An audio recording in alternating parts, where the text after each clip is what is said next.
നമ്മുടെ topic social welfare legislations and programmes ആണ്.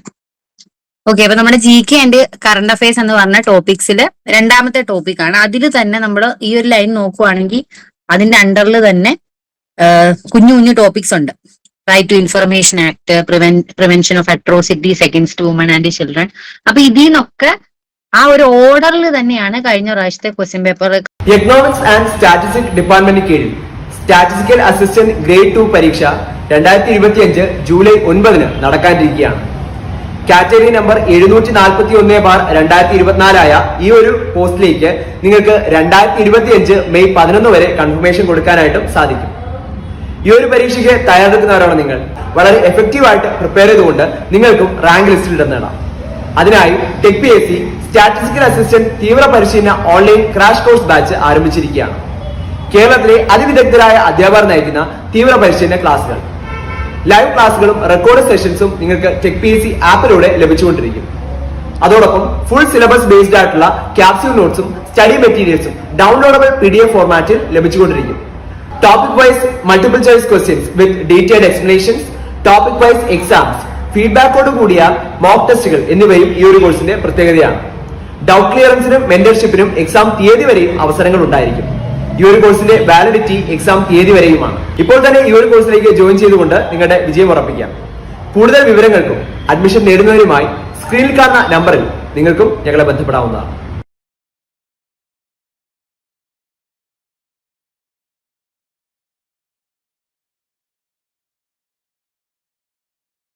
കാണുന്നത്, അതായത് റൈറ്റ് ടു ഇൻഫർമേഷൻ ആക്ട് എന്ന ഒരു question, prevention of atrocities against women and children എന്നൊരു ക്വസ്റ്റ്യൻ. ആ ഒരു ഓർഡറിൽ തന്നെയാണ്. അപ്പൊ ഓരോ ആക്ടും അത്രയ്ക്ക് ഇമ്പോർട്ടന്റ് ആണ്. ഇൻ ഡെപ്തിൽ തന്നെയാണ് ക്വസ്റ്റ്യൻ ചോദിച്ചിരിക്കുന്നത്. ഇൻഫർമേഷൻ ആക്ട് എന്ന് ചോദിച്ചിട്ടുള്ളത് ചീഫ് ഇൻഫർമേഷൻ കമ്മീഷണറുടെ അപ്പോയിന്റ്മെന്റിനെ പറ്റിയിട്ടാണ്. ആ ഒരു ആക്ടിന്റെ ഒബ്ജക്റ്റീവ്സോ സാലൈൻ ഫീച്ചേഴ്സോ അവരൊന്നും ചോദിച്ചിട്ടില്ല. ആ ഒരു ഓഫീസേഴ്സ് ഉണ്ട്, ഇൻഫർമേഷൻ ആക്ടിൽ പറയുന്ന കുറച്ച് ഓഫീസേഴ്സ് ഉണ്ട്. അതിൽ സ്റ്റേറ്റ്, സെൻട്രൽ ഇൻഫർമേഷൻ കമ്മീഷണർമാരുടെ റെസ്പോൺസിബിലിറ്റീസ്, അവർ ആരാണ് അപ്പോയിന്റ് ചെയ്യുന്നത്. അപ്പോൾ അത് ഇൻ ഡെപ്തിൽ തന്നെയാണ് ആ ഒരു ക്വസ്റ്റ്യൻ വന്നിരിക്കുന്നത്. പ്രിവെൻഷൻ ഓഫ് അട്രോസിറ്റീസ് പറയുകയാണെങ്കിൽ നമ്മൾ അടുത്ത ക്ലാസ്സിൽ ഈ റൈറ്റ് ടു ഇൻഫർമേഷൻ തന്നെ നമുക്ക് അത്യാവശ്യം ഇൻ ഡെപ്തിൽ പഠിക്കാനുണ്ട്. അപ്പൊ ഇന്ന് നമ്മൾ നോക്കാൻ പോകുന്നത് റൈറ്റ് ടു ഇൻഫർമേഷൻ ആക്ട് ആണ്. 2005 നമ്മുടെ വിവരാവകാശ നിയമം എന്നറിയപ്പെടുന്ന RTI അഥവാ റൈറ്റ് ടു ഇൻഫർമേഷൻ ആക്ട് വരുന്നത്. അപ്പം കറക്റ്റ് ഡേറ്റ് പഠിച്ചു വെക്കുക. ജൂൺ 16 ആണ്. ജൂൺ 16, 2005 ഈ ഒരു ആക്ട് ഇനാക്ട് ചെയ്യപ്പെടുന്നത്, അല്ലെ came into force on June 16, 2005. It is recognized as the core of meaningful citizen participation in a democracy. അതായത് ഇതിന്റെ ഒരു ചുരുക്കത്തിൽ പറഞ്ഞു കഴിഞ്ഞാൽ ഇന്ത്യൻ പൗരന്മാർക്ക് അഴിമതി പുറത്തു കൊണ്ടുവരുന്നതിനും അതേപോലെ തന്നെ സർക്കാരിന്റെ ഉത്തരവാദിത്തത്തെ അവർക്ക് ബോധ്യപ്പെടുന്നതിനും ശക്തമായിട്ടുള്ള ഒരു റൈറ്റ് ആണ് ഈ ഒരു റൈറ്റ് ടു ഇൻഫർമേഷൻ എന്ന് പറയുന്നത്. ഏകദേശം 20 വർഷമായിട്ട് ഈ ഒരു ആക്ട് നിലവിലുണ്ട്. അപ്പം നമ്മുടെ രാജ്യം എങ്ങനെ പ്രവർത്തിക്കുന്നു, അതിനെ കുറിച്ചുള്ള പ്രധാന വിവരങ്ങൾ ആളുകൾക്ക് ലഭിക്കാൻ വേണ്ടിയിട്ടുള്ള ഒരു ആക്ട് ആണ് ഈ റൈറ്റ് ടു ഇൻഫർമേഷൻ ആക്ട്. പക്ഷെ ഇത് ഫലപ്രദമാണെന്നിരുന്നാലും നിയമത്തിലും അത് ഉപയോഗിക്കുന്ന ആളുകൾക്കും എതിരെ ഈ ഒരു ആക്ട് കാരണം എതിർപ്പുകൾ വന്നിട്ടുണ്ട്. അപ്പൊ സർക്കാർ ഈ വിവരാവകാശ നിയമത്തെ പല വിധത്തില് ദുർബലപ്പെടുത്താനും ശ്രമിക്കുന്നതായിട്ട് പറയുന്നുണ്ട്. അപ്പൊ ഈ ഒരു ആക്ടിനെ പറ്റിയിട്ട് നമ്മൾ പറയുകയാണെങ്കിൽ ഇതിന്റെ ഹിസ്റ്ററി നിങ്ങൾ ഓർത്ത് വയ്ക്കുക. ഹിസ്റ്ററിന്ന് ചിലപ്പോ അതിന്ന് റിലേറ്റഡ് ആയിട്ടുള്ള ആക്ട്സും ചിലപ്പോൾ നമുക്ക് ചോദ്യമായിട്ട് വരാം. During British reign disclosure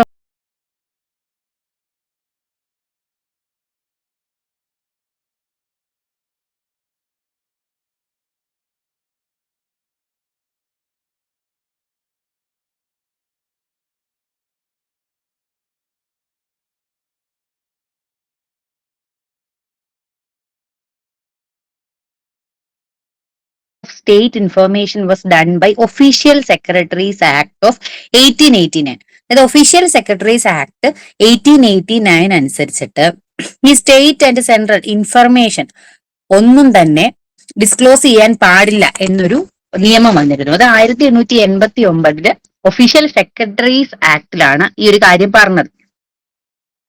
okay, പക്ഷെ ഈ ഒരു ആക്ടിന് എതിരായിട്ടാണ് ഈ ഒരു റൈറ്റ് ടു ഇൻഫർമേഷൻ ആക്ട് 2005 വന്നത്. ഓക്കെ, അപ്പം ഹിസ്റ്ററി നമ്മൾ പറയുമ്പോൾ ഈ ഒരു ആക്ടോട് ഓർത്തു വെക്കുക. 1889 during the British reel. RTA Act empowers the applicant citizen to obtain copies of permissible government documents.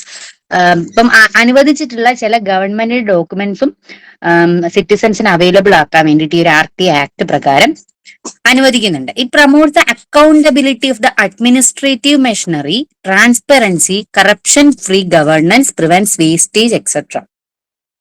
അപ്പോ transparency, accountability, 2-3 points right to information ആക്ടിന്റെ സാലിയൻ ഫീച്ചേഴ്സിനകത്ത് നമ്മൾ ഡീറ്റെയിൽ ആയിട്ട് പഠിക്കുന്നുണ്ട്. വേറൊരു കാര്യം കൂടി ഓർക്കുക, ഗോവയിലും തമിഴ്നാടുമാണ് ആദ്യമായിട്ട് RTA ഇനാക്ട് ചെയ്യപ്പെടുന്ന ആദ്യത്തെ സ്റ്റേറ്റുകൾ, Goa and Tamil Nadu. Okay, right to information act ഒരു നമുക്ക് വിവരാവകാശത്തിന് വേണ്ടിയിട്ടുള്ള ഒരു പവർഫുൾ ടൂൾ ആണെന്നുള്ളത് നമ്മൾ പറഞ്ഞു. 20 വർഷമായിട്ട് നിലവിലുണ്ടെന്നും പറഞ്ഞു. ഓക്കെ, ഇനി RTA ആക്ട് 2015 ഓരോ അമെന്റ്മെന്റ്സും അതിന്റെ മോഡിഫിക്കേഷനും വരും. ഇപ്പൊ ഈ RTA ആക്ട് 2015 ലേറ്റസ്റ്റ് നമ്മൾ നോക്കുകയാണെങ്കിൽ ഇന്ത്യയിൽ എല്ലാ സ്റ്റേറ്റിലും ഈ ഒരു RTA ആക്ട് വന്നിട്ടുണ്ട്, എക്സെപ്റ്റ് ജമ്മു ആൻഡ് കാശ്മീർ. അത് ഓർക്കാം, ജമ്മു ആൻഡ് കാശ്മീരിൽ ഈ ഒരു എക്സെപ്ഷൻ RTA ആക്ട് ഇല്ല. Jammu and Kashmir right to information act 2004 and its 2008 amendment is in force. Central government and the state government is vested with the powers to make rules to carry out the provision of RTA Act. അപ്പൊ RTA ആക്ടിന്റെ powers ആർക്കൊക്കെയാണ്? Central ഗവൺമെന്റിനും state ഗവൺമെന്റിനും divide ചെയ്ത് കൊടുത്തിട്ടുണ്ട്.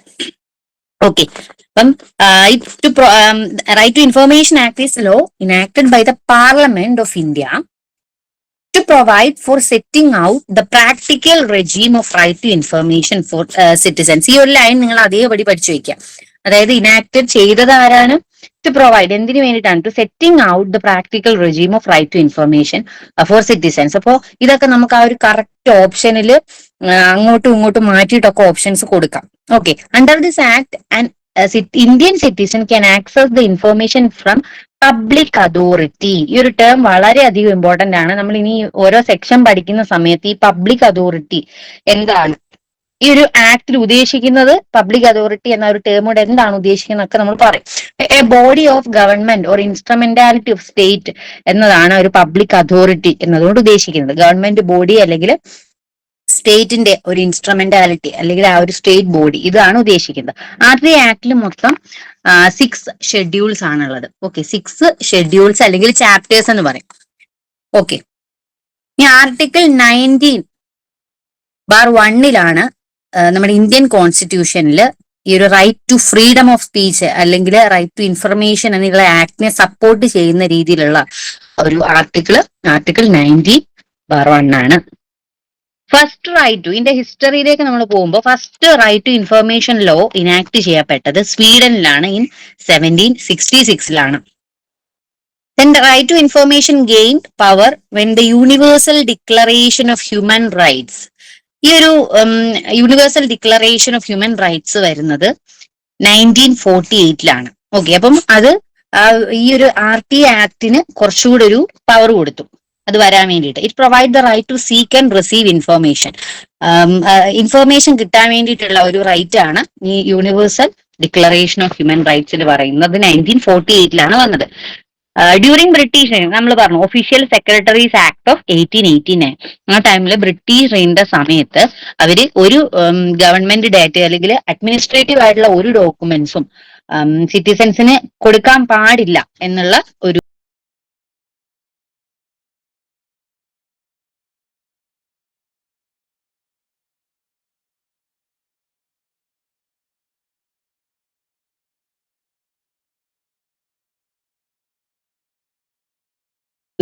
റൂളാണ് official secretaries act of 1889 പറയുന്നത്. The international covenant on civil and political rights 1966. ഇത് മറ്റൊരു റൈറ്റ് ആണ്. Every one should the right to freedom of expression, the freedom to seek and impart information and idea of all kind. അപ്പോൾ ഈ ആക്ടുകളൊക്കെ എന്തുകൊണ്ട് important ആണെന്ന് ചോദിച്ചു കഴിഞ്ഞാൽ നമ്മുടെ റൈറ്റ് ടു ഇൻഫർമേഷൻ ആക്ട് വരാൻ വേണ്ടിയിട്ട് കാരണമായ ഓരോ ആക്ടുകളാണ്. അത് നെഗറ്റീവായിട്ട് ഇമ്പാക്ട് ചെയ്തതും പോസിറ്റീവായിട്ട് ഇമ്പാക്ട് കൊടുത്തതുമായിട്ടുള്ള ആക്ടുകളാണ്. അപ്പോൾ ഇതെന്താണ്, ഇത് നമ്മൾ ഇതിന്റെ ഹിസ്റ്ററിയിൽ പഠിച്ചിരിക്കേണ്ടതാണ്, ഇതെങ്ങനെയാണ് വരുന്നത് എന്നുള്ളത്. അപ്പം international covenant on civil and political rights വന്നത് 1966 അപ്പൊ ആ ഒരു റൈറ്റ് പ്രകാരം പറയുന്നത് ഒരു കൺട്രിയിൽ ജീവിക്കുന്ന എല്ലാ സിറ്റിസൺസിനും അവരുടെ ഫ്രീഡം ഓഫ് എക്സ്പ്രഷൻ ഉണ്ട്, അതേപോലെ തന്നെ ഇൻഫർമേഷൻ സീക്ക് ചെയ്യാനുള്ള ഒരു റൈറ്റ് കൂടി ഉണ്ട്. അത് ഏത് ഐഡിയ ആണെങ്കിലും ഏത് കൈൻഡ് ആയിട്ടുള്ള ഇൻഫർമേഷൻ ആണെങ്കിലും അതിനുള്ള റൈറ്റ് ആ ഒരു കൺട്രിയിൽ ഉള്ള ആ ഒരു സിറ്റിസൺസിനുണ്ട് എന്നുള്ള കാര്യമാണ് ഒരു 1966 വന്ന international covenant on civil and political റൈറ്റ്സിൽ പറയുന്നത്. ഇനി the idea of RTA act in India was floated by the former prime minister of India. Very very important. RTA act idea first കൊണ്ടുവന്നത് ആ ടൈമിലെ prime minister of India Shri VP Singh ആണ്. 1990 okay, 1990 ഒരു idea first കൊണ്ടുവന്നത്. Okay, അപ്പം 55th കൺട്രിയാണ് right to information act കൊണ്ടുവരുന്ന 55th കൺട്രിയാണ് നമ്മുടെ ഇന്ത്യ. ഇനി MKSS എന്നുള്ള ഒരു ടേം നിങ്ങൾക്ക് പഠിക്കാനുണ്ട്. ഒരു ഓർഗനൈസേഷൻ ആണ്. ഈ ഓർഗനൈസേഷൻ ആണ് ഇന്ത്യയിൽ റൈറ്റ് ടു ഇൻഫർമേഷൻ ആക്ട് കൊണ്ടുവരണം എന്നുള്ള ഒരു കാര്യം, ഇംപ്ലിമെന്റ് ചെയ്യണം എന്നുള്ള ഒരു കാര്യത്തിന് ഇനിഷ്യേറ്റീവ് എടുത്തത് MKSS ആണ്. അതായത് the first grassroots campaign for the introduction of RTA was started by Mazdoor Kisan Shakti Sangetan MKSS in 1994. അപ്പൊ അതിന്റെ ഹെഡ് ആയിരുന്നത് അരുണ റോയ് ആണ്. രാജസ്ഥാനിലായിരുന്നു ഈ ഒരു MKSS എന്നുള്ള ഒരു ഓർഗനൈസേഷൻ ഉണ്ടായിരുന്നത്. ഇതൊരു അസോസിയേഷൻ ആയിരുന്നു for the empowerment of workers and പെസൻസിനും വർക്കേഴ്സിനും വേണ്ടിയിട്ടുള്ള ഒരു അസോസിയേഷൻ ആയിട്ടാണ് ഇത് രൂപം കൊണ്ടത്. അപ്പൊ അതിനുശേഷമാണ് ഈ ഒരു ഓർഗനൈസേഷൻ ആണ് തീരുമാനിക്കുന്നത് ഈ RTA എന്നുള്ള ഒരു ആക്ട് ഇന്ത്യയിൽ വരേണ്ടതുണ്ട്. Which grew out for the demand for minimum wages for workers. അപ്പോൾ ഇവരുടെ പ്രഥമ ഉദ്ദേശം എന്ന് പറയുന്നത് വർക്കേഴ്സിന് കൃത്യമായിട്ടുള്ള വേജസ് കൊടുക്കുക എന്നുള്ള രീതിയിലാണ് ഇവർ MKSS എന്നുള്ള ആ ഒരു ഓർഗനൈസേഷൻ രൂപം കൊള്ളുന്നത്. അതിനുശേഷമാണ് ഇവര് RTA ഇനിഷ്യേറ്റീവ് എടുക്കുന്നത്. National campaign for people's RTA, ഈ ഒരു ക്യാമ്പയിൻ 1996 ഫോർമാലിറ്റി ചെയ്യപ്പെടുന്നത്. ഇവര് RTA ലോയുടെ ഒരു ഇനിഷ്യൽ ഡ്രാഫ്റ്റ്, അതായത് എങ്ങനെ വേണം ഈ ഒരു RTA ലോ നടപ്പാക്കാൻ വേണ്ടിയിട്ട് എന്നതിനെ പറ്റിയിട്ടൊരു ഇനിഷ്യൽ ഡ്രാഫ്റ്റ് കൊടുത്തത് national campaign for people's RTA എന്നുള്ള ഒരു ക്യാമ്പയിനിലായിരുന്നു, 1996. അതിനുശേഷം തമിഴ്നാടുവിലാണ് ആദ്യമായിട്ട് ഈ ഒരു RTA ലോ പാസ്സാക്കപ്പെടുന്നത് 1997. ഇനി ഉത്തർപ്രദേശിന് കൂടെ ഇതിവിടെ ഒരു പോയിന്റ് എടുത്ത് പറയുന്നത്, Uttar Pradesh was the first state in India to file RTA application through telephone വഴി RTA ആപ്ലിക്കേഷൻ ഫയൽ ചെയ്യുന്ന ആദ്യത്തെ സ്റ്റേറ്റ് ഇൻ കേരള ഉത്തർപ്രദേശ് ആണ്. ഇനി മറ്റൊരു ആക്ട് ഉണ്ട് 2022 പാസ്സായതാണ്, freedom of information FOI act 2022 parliament ആണ് പാസ്സാക്കിയത്. അത് ഇംപ്ലിമെന്റ് ചെയ്യാൻ പറ്റാത്ത ഒരു ആക്ട് ആയിരുന്നു ഫ്രീഡം ഓഫ് ഇൻഫർമേഷൻ ആക്ട് എന്ന് പറയുന്നത്. ഈ RTA ആക്ടിന്റെ ഫോർ റണ്ണർ എന്നൊരു ഒബ്ജക്റ്റീവ് ചോദിച്ചു കഴിഞ്ഞാൽ അതിന്റെ ആൻസർ ഏതാണ്? Freedom of information act 2002. It could not be implemented. നമ്മുടെ ഈ ഒരു act RTA act correct parliament pass ചെയ്യുന്നത് 2005 ജൂൺ 15. ഓക്കെ, ജൂൺ 16 പറയുന്നുണ്ട്. ജൂൺ 16 തന്നെ നിങ്ങൾ എടുത്താൽ മതി. ഓക്കെ, ജൂൺ 16 തന്നെ എടുത്താൽ മതി. Bill for the present RTA act 2005 was passed on the recommendations of national advisory council in May 2005. അപ്പൊ ഈ ഒരു 2005 നമ്മുടെ പ്രസന്റ് RTA ആക്ടിലെ ബില്ല് പാസ് ചെയ്യപ്പെടുന്നത് NACയുടെ റെക്കമെൻഡേഷൻ പ്രകാരമാണ്. NAC is the national advisory council. ഈ ഒരു ബില്ല് പാസ്സാക്കപ്പെടുന്നത് മെയ് 2005. നമ്മുടെ RTA ആക്ട് എഫക്റ്റീവ് ആവുന്നത് October 12, 2005. അതായത് ഇംപ്ലിമെന്റ് ചെയ്യപ്പെടുന്നത്. ഈ ബില്ല് ഇപ്പം ഏതൊരു ആക്ട് ആയിക്കോട്ടെ, ബില്ലായിക്കോട്ടെ, അത് പാസ്സായി വന്നു കഴിഞ്ഞിട്ട് അത് ഇംപ്ലിമെന്റ് ചെയ്യപ്പെടുന്ന ഒരു ഡേറ്റ് ഉണ്ട്.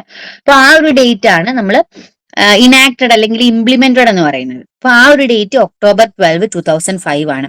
കേരളയിൽ ഈ ഒരു ഇൻഫർമേഷൻ ആക്ട് കറക്റ്റ് ആയിട്ട് ഇംപ്ലിമെന്റ് ചെയ്യപ്പെടുന്നത് 2005 December 12. അപ്പോൾ ജൂൺ 16 പാർലമെന്റ് ആക്ട് പാസ്സാക്കി. അതിനുശേഷം ഒരു 4 മാസം അല്ലെ 3-4 മാസം എടുത്തിട്ടാണ് ഇത് എഫക്റ്റീവ് ആവുന്നത് ഒക്ടോബർ 12. അതിനുശേഷം പിന്നെയും 2 മാസം കഴിഞ്ഞപ്പോഴാണ് കേരളത്തിൽ ഈ ഒരു ആക്ട് ഇനാക്ട് ചെയ്യപ്പെടുന്നത്. ഓക്കെ, അപ്പൊ അത്രയും കാര്യങ്ങൾ ഓർക്കാം. Coming to the judicial recognition of right to information 1989. അപ്പം 1975 to 1989 ഈ ഒരു ഹിസ്റ്ററി പറയുന്നത്. അതായത് റൈറ്റ് ടു ഇൻഫർമേഷൻ ആക്ട് വരാൻ വേണ്ടിയിട്ട് ഒരു കറക്റ്റ് ഹിസ്റ്റോറിക്കൽ കാര്യങ്ങള് എന്തൊക്കെ കാര്യങ്ങളാണ് ആ ടൈമിൽ നടന്നത് എന്നുള്ളത് നമുക്ക് ഇപ്പൊ കാണാം. 1975 നോക്കുകയാണെങ്കിൽ supreme court recognised right to know as part of fundamental rights. ഒരു ഫണ്ടമെന്റൽ റൈറ്റ്സ് പോലെ തന്നെ റൈറ്റ് ടു നോ, കാര്യങ്ങൾ അറിയാൻ വേണ്ടിയിട്ടുള്ള ഒരു അവകാശം. അത് സുപ്രീം കോർട്ട് റെക്കഗ്നൈസ് ചെയ്യുന്നത് 1975. 1982 വന്നപ്പോഴത്തേക്കിനും expanded interpretation under Article 19(1)(a) and Article 21 linking RTI to freedom of speech and right to life. അപ്പൊ freedom of speech and right to ലൈഫിനോട് ചേർത്തിട്ട് RTI കൂടി ലിങ്ക് ചെയ്തിട്ട് കോൺസ്റ്റിറ്റ്യൂഷന്റെ ഒരു ഭാഗമാക്കുന്നത് 1982 ആർട്ടിക്കിൾ 19(1)(a) ആൻഡ് ആർട്ടിക്കിൾ 21. ഇത് രണ്ടും മറന്നു പോകരുത്.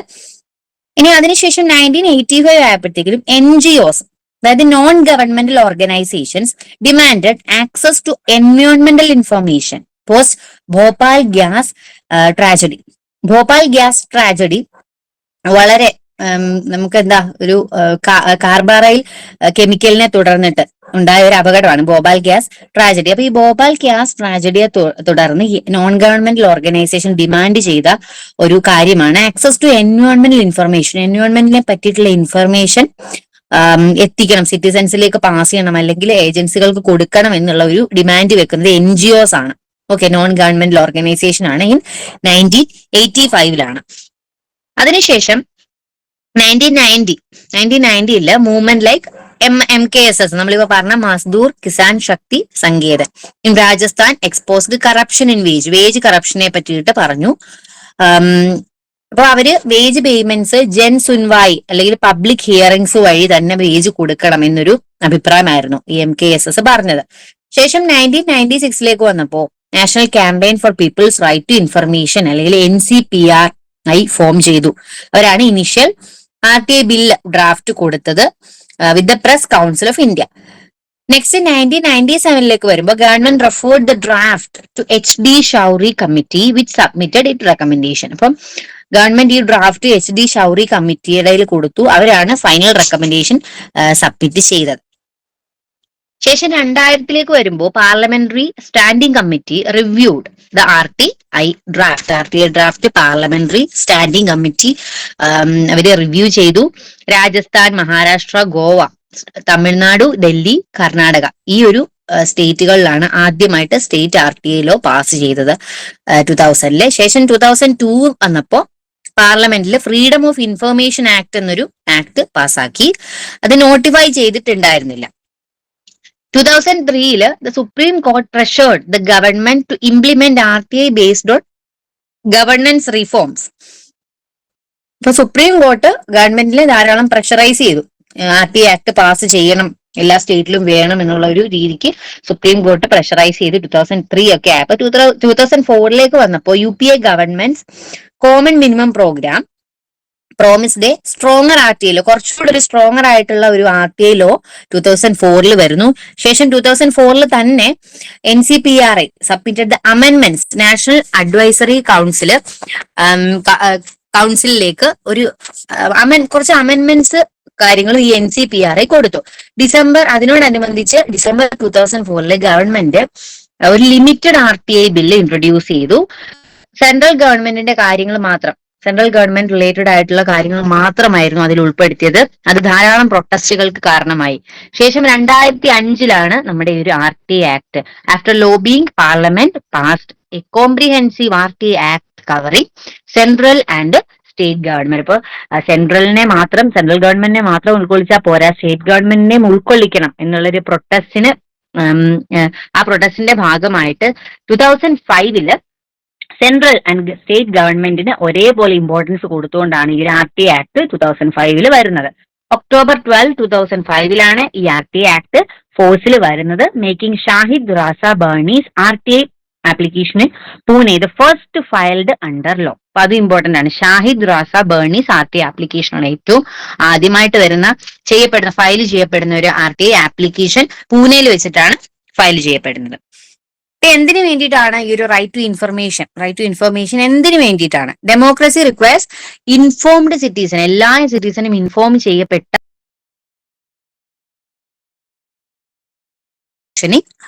Promote transparency and accountability to contain corruption. അപ്പോ ഒരു ഓപ്പൺ ആയിട്ടുള്ള ഒരു അഡ്മിനിസ്ട്രേഷന് വേണ്ടിയിട്ടും സിറ്റിസൺസിന് യാതൊരുവിധ സംശയങ്ങളോ കാര്യങ്ങളോ ഇല്ലാതിരിക്കാൻ വേണ്ടിയിട്ട്, ഇപ്പൊ വേജിന്റെ കാര്യം തന്നെ പറഞ്ഞു. ഇപ്പൊ അഡ്മിനിസ്ട്രേറ്റേഴ്സ് എല്ലാം കൂടെ ഒരു ശമ്പളം തീരുമാനിക്കുന്നത് കൊടുക്കുന്നുണ്ടോ ഇല്ലയോ ബാക്കിയുള്ള ഡീറ്റെയിൽസ് ഒന്നും സിറ്റിസൺസ് അറിയാതിരുന്നാൽ അവർക്ക് ഒരു ട്രാൻസ്പെറൻസി ഇല്ലാതെ പറയാൻ പറ്റും. ടു കണ്ടെയ്ൻ കറപ്ഷൻ അല്ലെ, കറപ്ഷന് എതിരായിട്ട് സിറ്റിസൺസിന് പ്രവർത്തിക്കാൻ വേണ്ടിയിട്ട് ഒരു ടൂൾ ആയിട്ടും ഈ റൈറ്റ് ടു ഇൻഫർമേഷൻ എടുക്കാനായിട്ട് പറ്റും. To secure access to information which is under control of public അതോറിറ്റീസിന് മാത്രം അണ്ടറിലുള്ള കുറച്ച് ഇൻഫർമേഷന് വേണ്ടിയിട്ട് ആക്സസ് കൊടുക്കാൻ വേണ്ടിയിട്ട്, അതേപോലെ തന്നെ for setting practical regime of RTA for citizens, അതായത് ക്രിയേഷൻ ഓഫ് ഇൻഫർമേഷൻ കമ്മീഷൻ. ഇപ്പം ഒരു റിജൈം അല്ലെങ്കിൽ ഒരു ഓഫീസ്, ഒരു സ്ഥലം കൊടുത്തിട്ട് അവിടെയാണ് നമ്മൾ ഈ ഒരു ഇപ്പം ഇൻഫർമേഷൻ കമ്മീഷണർ ഓഫീസർ ആയിക്കോട്ടെ, സ്റ്റേറ്റ് ഇൻഫർമേഷൻ കമ്മീഷണർ ഓഫീസർ ആയിക്കോട്ടെ, അപ്പൊ ഇവരുടെ അടുത്താണ് സിറ്റിസൺ പോയിട്ട് ഈ ഒരു റൈറ്റ് ടു ഇൻഫർമേഷൻ ആപ്ലിക്കേഷൻ കൊടുക്കുന്നതും. ഓരോന്നിനും ഓരോ ഫോമും കാര്യങ്ങളും ആ ഒരു പ്രൊസീജിയേഴ്സും ഉണ്ട്. അപ്പോ ഇതെല്ലാം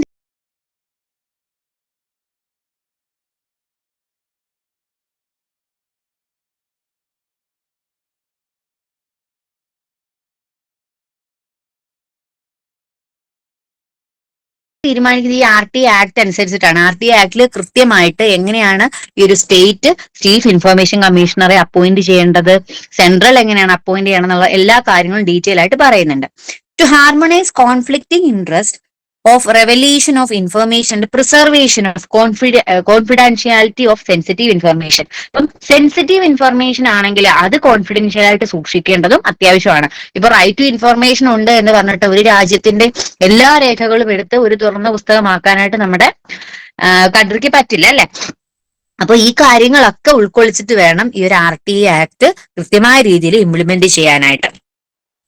ഇതില് 6 ചാപ്റ്ററുകൾ ഉണ്ടെന്ന് പറഞ്ഞു, അല്ലെങ്കിൽ 6 ഷെഡ്യൂൾസ് ഓർ ചാപ്റ്റേഴ്സ്, 2 ചോദിച്ചാലും 6 തന്നെയാണ്. 6 ചാപ്റ്റേഴ്സ് ഉണ്ട് ആൻഡ് 31 സെക്ഷൻസ്. ഇത് വളരെ ഇമ്പോർട്ടന്റ് ആണ്. 6 ചാപ്റ്റേഴ്സും 31 സെക്ഷൻസും ആണ് നമ്മുടെ റൈറ്റ് ടു ഇൻഫർമേഷൻ ആക്ടിലുള്ളത്. അതിലെ ഓരോ ചാപ്റ്റേഴ്സും അല്ലെ അതിന്റെ പേരുകൾ പഠിച്ചു വയ്ക്കുക. ഈ 31 സെക്ഷൻ എല്ലാം ഞാൻ ആഡ് ചെയ്തിട്ടുണ്ട്. ഫസ്റ്റ് നമ്മൾ ഈ ഒരു 31 സെക്ഷനിൽ ഇമ്പോർട്ടന്റ് ആയിട്ടുള്ള സെക്ഷൻസ് എന്തൊക്കെയാണെന്ന് നിങ്ങൾക്ക് ഒന്ന് പറഞ്ഞു തരും. ഓക്കെ, അല്ലെങ്കിൽ നിങ്ങൾക്ക് ഇത് ഒരുമിച്ച് കാണുന്ന സമയത്ത് ഫുൾ കൺഫ്യൂഷൻ ആയിരിക്കും. അപ്പൊ ഫസ്റ്റ് നമ്മൾ ഈ സെക്ഷൻസിൽ ഇമ്പോർട്ടന്റ് ആയിട്ടുള്ളതൊന്ന് പറയും. ശേഷം ഈ ഒരു സെക്ഷനിൽ എന്തൊക്കെയാണ് നമ്മൾ ഇപ്പം ഒന്ന് ഡിസ്ക്രിപ്ഷൻ പോലെ ആർട്ടിക്കിൾ, ഏതൊക്കെ ആർട്ടിക്കിൾ ബേസ് ചെയ്തിട്ടാണ് സെക്ഷൻ ഏത്, എങ്ങനെയാണ് ഈ സെക്ഷനിൽ കാര്യങ്ങൾ പറയുന്നത്, ആരൊക്കെ അതിൽ ഉൾപ്പെട്ടിട്ടുണ്ട്, ഇത്രയും കാര്യങ്ങൾ നമ്മൾ പറഞ്ഞതിന് ശേഷം ഫുൾ സെക്ഷനും ഞാൻ ഉൾപ്പെടുത്തിയിട്ടുണ്ട്. അപ്പൊ ഫുൾ സെക്ഷൻ നിങ്ങൾക്ക് പഠിക്കണോ എന്ന് ചോദിച്ചു കഴിഞ്ഞാൽ നിങ്ങൾ വായിക്കുക. ഓക്കെ, അപ്പം നമുക്കിപ്പോ സെക്ഷൻ ഉള്ളിന് ചോദിക്കുകയാണെങ്കിൽ തന്നെ ഇമ്പോർട്ടന്റ് സെക്ഷനിൽ നിന്നാണ് വരുന്നത് നമുക്ക് പ്രതീക്ഷിക്കാം. അപ്പൊ ഫുൾ സെക്ഷനും ആഡ് ചെയ്തിട്ടുണ്ടെങ്കിൽ പോലും നിങ്ങൾ ഇമ്പോർട്ടന്റ് ആയിട്ടുള്ള സെക്ഷൻ ആദ്യം പഠിച്ചിട്ട് സമയം ഉണ്ടെങ്കിൽ എന്ത് ചെയ്യുക, ഫുൾ സെക്ഷനും പഠിക്കാം. ഓക്കെ, അപ്പൊ ഫസ്റ്റ് 6 ചാപ്റ്റർ എന്താണെന്ന് നോക്കാം. Chapter 1 preliminary, chapter 2 RTA obligations of public authorities, chapter 3 central information commission, chapter 4 state information commission, chapter 5 പറയുന്നത് powers and functions of the information commissions, appeal and penalties, chapter 6 ഇവയിലൊന്നും ഉൾപ്പെടുത്താത്ത കുറച്ച് miscellaneous കാര്യങ്ങളും പറയുന്നുണ്ട്. Okay, അപ്പൊ ഈ 6 chapter എന്തൊക്കെയാണ് പറയുന്നത് okay ആണല്ലോ. 1 preliminary, 2 RTA obligations of public authorities, chapter 3 പറയുന്നത് സെൻട്രൽ ഇൻഫർമേഷൻ കമ്മീഷൻ, ചാപ്റ്റർ 4 പറയുന്നത് സ്റ്റേറ്റ് ഇൻഫർമേഷൻ കമ്മീഷനെ പറ്റിയിട്ടുള്ള കാര്യങ്ങൾ, 5 ഇവരുടെ രണ്ടിന്റെയും ഫങ്ഷൻസ് അല്ലെ, 2 പേരുടെയും ഫങ്ഷൻസ്, അപ്പീൽ കാര്യങ്ങൾ എങ്ങനെയാണ്, പെനാലിറ്റി എന്താണ്. ഇപ്പൊ പെനാലിറ്റി സിറ്റിസൺസിനും ആകാം, ഇൻഫർമേഷൻ കമ്മീഷനും ആകാം അല്ലെ. ഗവൺമെന്റ് സർവൻസ് തെറ്റ് കാണിച്ചാൽ അവർക്കും പെനാലിറ്റി ഉണ്ട്. അപ്പൊ അതെല്ലാം പെനാലിറ്റിയിൽ ഉൾപ്പെടും. പിന്നെ ഇത് കൂടാതെ മിസലേനിയസ് കാര്യങ്ങൾ. ഓക്കെ, ഇപ്പൊ ഈ RTA ആക്ടിന്റെ സാലിയൻ ഫീച്ചേഴ്സോടെ നോക്കാം. RTA relaxes restrictions placed by official secrets act 1920. അപ്പൊ നമ്മൾ പറഞ്ഞ ആ ഒരു official secretaries act, secrets act, official secretary അല്ല, ഒഫീഷ്യൽ സീക്രട്സ് ആക്ട് എന്ന് പറഞ്ഞിട്ടൊരു ആക്ട് ഉണ്ട് 1923. അപ്പൊ ഈ രണ്ട് ആക്ടോടെ കൺഫ്യൂഷൻ ആവരുത്. 1923 ഈ ഒരു ഒഫീഷ്യൽ സീക്രട്സ് ആക്ട് എന്ന് പറയുന്നത്. അതായത് ഒഫീഷ്യൽ ആൾക്കാരുടെ സീക്രട്ട് ആയിട്ടുള്ള കുറച്ച് ഡോക്യുമെന്റ്സ്, രേഖകൾ കാണും. അപ്പൊ അതിനെയൊക്കെ ഒന്ന് റിലാക്സ് ചെയ്യാനായിട്ട് ഈ RTA ആക്ടിന് കഴിഞ്ഞിട്ടുണ്ട്. അതായത് എല്ലാ കാര്യങ്ങളും ഒളിപ്പിച്ചു വെക്കാനുള്ളതല്ല, സിറ്റിസൺസ് അറിയാൻ അവകാശപ്പെടുന്ന അതിന് ന്യായമായിട്ടുള്ള കാര്യങ്ങൾ അവർക്ക് ഓപ്പൺ ആക്കി കൊടുക്കണം എന്നുള്ള ഒരു തീരുമാനം ഈ ഒരു RTA ആക്ടിന് വന്നു. അപ്പൊ അത് ഈ ഒരു ആക്ടിന്റെ ഒഫീഷ്യൽ സീക്രട്സ് ആക്ടിന് ഒരു റിലാക്സേഷൻ പോലെയാണ് വന്നിരിക്കുന്നത്. ഇനി 3 ലെവൽസ് ആണുള്ളത് ഈ ഒരു RTA ആക്ട് അനുസരിച്ചിട്ട്. അവരുടെ അതോറിറ്റിയിൽ 3 ലെവൽസ് ആണുള്ളത്. Public information officer, okay, first public information officer ഉണ്ട്. അത് കഴിഞ്ഞിട്ട് first appellate authority and central information commission. അപ്പൊ 3 പേരും ഓർക്കുക. പബ്ലിക് ഇൻഫർമേഷൻ ഓഫീസർ ആണ് ഫസ്റ്റ് വരുന്നത്. Next first appellate authority, finally central information commission. ഈ ഒരു സെൻട്രൽ ഇൻഫർമേഷൻ കമ്മീഷനെ പറ്റിയിട്ടാണ് നമുക്ക് കഴിഞ്ഞ പ്രാവശ്യം ക്വസ്റ്റ്യൻ വന്നിരുന്നത്. Okay, time period for public information officer. അപ്പം ഇത് ഇമ്പോർട്ടന്റ് ആണ്, ഇത് വളരെ ഇമ്പോർട്ടന്റ് ആണ്. Expeditiously or within 30 days from the date of receipt by public authority. നമ്മൾ ഈ ആപ്ലിക്കേഷൻ കൊടുത്തു, നമുക്ക് ഒരു വിവരത്തെ പറ്റി അറിയണം, നമ്മൾ അതിനൊരു പ്രൊസീജിയർ ഉണ്ട്. അതിന് ഉള്ള ഫോം നമ്മൾ ഫില്ല് ചെയ്ത് കൊടുത്തു. ആ ഫില്ല് ചെയ്ത് കൊടുത്ത അപ്ലൈ ചെയ്ത ആ ഒരു ദിവസം തൊട്ട് 30 ദിവസമാണ് ഈ പബ്ലിക് ഇൻഫർമേഷൻ ഓഫീസർക്ക് ഈ വിവരം നൽകണോ വേണ്ടയോ. ഇത് നൽകണം എന്നാണെങ്കിൽ നൽകാനുള്ള ഒരു ടൈം കൊടുക്കുന്നത് 30 ദിവസമാണ്. ഓക്കെ, ഇതിൽ കുറെ ദിവസങ്ങൾ പറയുന്നുണ്ട്. 30 days, കുറച്ച് കഴിയുമ്പോൾ നമ്മൾ 5 days പഠിക്കും, 90 days പഠിക്കും. അപ്പൊ കൺഫ്യൂഷൻ ആവരുത്. പബ്ലിക് ഇൻഫർമേഷൻ ഓഫീസറിന് നമ്മൾ ആപ്ലിക്കേഷൻ കൊടുത്തു. ഓക്കെ, ആപ്ലിക്കേഷൻ കൊടുത്തു കഴിയുമ്പോൾ അവർ തീരുമാനിക്കും ഇത് നമുക്ക് ഇൻഫർമേഷൻ പ്രൊവൈഡ് ചെയ്യാൻ സാങ്ഷൻ ആക്കണോ അതോ റിജക്ട് ചെയ്യണോ. ഇപ്പൊ സാങ്ഷൻ ആണെങ്കിലും റിജക്ട് ചെയ്യാനാണെങ്കിലും രണ്ടാണെങ്കിലും ഇവർക്ക് ആകെ 30 ദിവസമാണ്. ഈ 30 ദിവസം കഴിഞ്ഞിട്ടും ഒരു തീരുമാനം ആയില്ലെങ്കിൽ നമുക്ക് എന്ത് ചെയ്യാം, നമുക്ക് അടുത്ത മൂവിലേക്ക് പോവാം. ഈ സിറ്റിസൺ അതിനുള്ള റൈറ്റ് ഉണ്ട്, അത് മനസ്സിലാക്കാം. ഇനി maximum time gap for first appeal. അപ്പം നമുക്ക് ഈ 30 days since limit of supply of information has expire ആയി. 30 ദിവസം കഴിഞ്ഞു നമ്മൾ അപ്ലൈ ചെയ്തിട്ട്. അപ്പം കഴിഞ്ഞ April 30 നമ്മൾ അപ്ലൈ ചെയ്തെന്ന് വിചാരിക്കുക. അപ്പോൾ May 30 കഴിഞ്ഞു. നമുക്ക് എന്ത് ചെയ്യാം, അടുത്ത ദിവസം അല്ലെ, അടുത്ത ദിവസം ജൂണിൽ പോയിട്ട് എന്ത് ചെയ്യാം, നമുക്ക് ഫസ്റ്റ് അപ്പീൽ കൊടുക്കാം. അപ്പൊ മാക്സിമം ടൈം ഗ്യാപ്പ് എന്ന് പറയുന്നത് 30 days ആണ്. Okay, 30 days since limit of supply of information has. അപ്പൊ 30 ദിവസത്തിനുള്ളിൽ നമ്മൾ കൊടുത്തിരിക്കണം. അപ്പൊ അതായത് June 1 തൊട്ട് June 30 വരെ നമുക്ക് എന്ത് ചെയ്യാം, ഈ അപ്പീൽ കൊടുക്കാം. അത് കഴിഞ്ഞാൽ നമ്മുടെ ഭാഗത്താണ് തെറ്റ്. കാര്യം 30 ദിവസം കഴിഞ്ഞിട്ട് അവർ ഇൻഫർമേഷൻ തന്നില്ല എന്നുള്ളത് അവരുടെ ഭാഗത്ത് തെറ്റാണെങ്കിൽ നമ്മൾ അടുത്ത 30 ദിവസത്തിനുള്ളിൽ അപ്പീൽ ചെയ്തിരിക്കണം.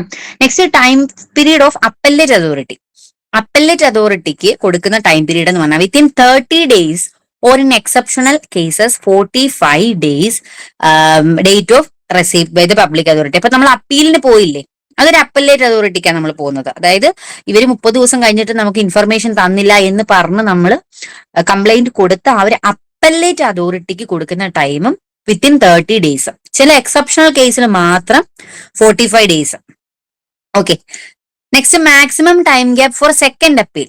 അപ്പൊ രണ്ടാമത് നമുക്ക് അപ്പീലിന് പോകാം.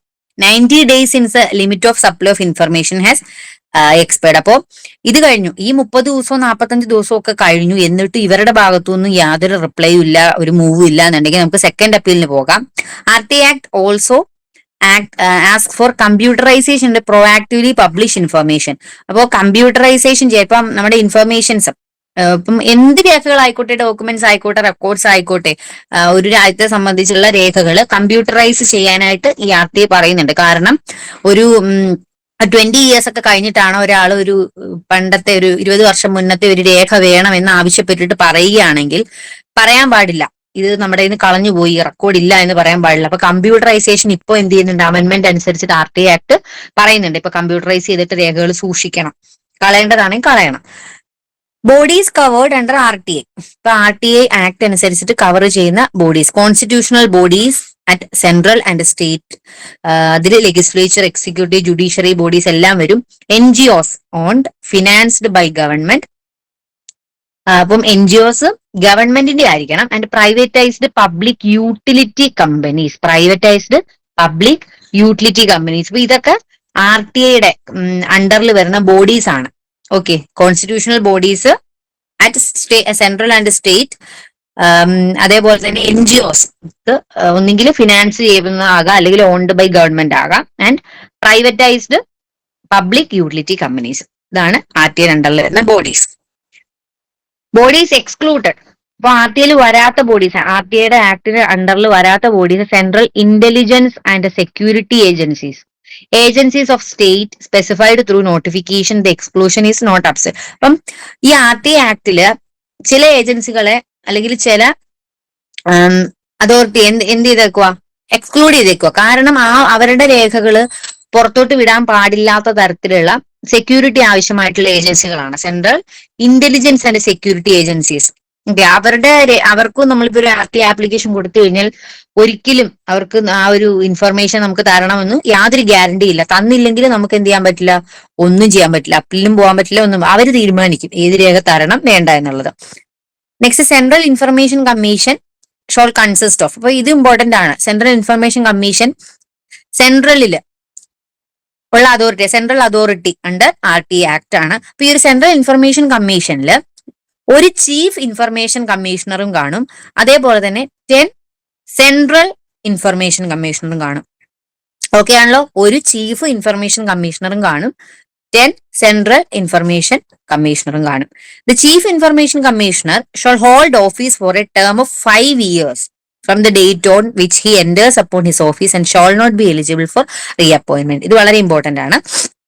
ചീഫ് ഇൻഫർമേഷൻ കമ്മീഷണർ അപ്പോയിന്റ് ചെയ്യപ്പെട്ട് കഴിഞ്ഞാൽ 5 വർഷമാണ് അദ്ദേഹത്തിന്റെ ആ ഒരു അപ്പോയിന്റ്മെന്റ് കാലാവധി എന്ന് പറയുന്നത്. അദ്ദേഹത്തിന് പിന്നീട് റീഅപ്പോയിന്റ്മെന്റിനുള്ള ആ ഒരു എലിജിബിലിറ്റി ഇല്ല. ആക്ടിന് എത്ര സെക്ഷൻസ്, ചാപ്റ്റേഴ്സ് ഉണ്ടെന്നുള്ളത് പറഞ്ഞില്ല. 31 സെക്ഷൻ ആൻഡ് 6 ചാപ്റ്റേഴ്സ്. സെക്ഷൻ 8 ആണ് ഈ ആക്ടിന് എക്സംപ്റ്റ് ചെയ്ത്, അതായത് ഈ ആക്ട് പ്രകാരം നമുക്ക് സിറ്റിസൺസിന് കൊടുക്കണ്ടാത്ത കാര്യങ്ങൾ വരുന്നില്ലേ, അപ്പൊ എക്സംഷൻ, ഇതിനെ ഒഴിവാക്കപ്പെട്ട ഇൻഫർമേഷൻസിനെ പറ്റിയിട്ട് പറയുന്ന സെക്ഷൻ 8 ആണ്. ഇതും ഇമ്പോർട്ടന്റ് ആണ്.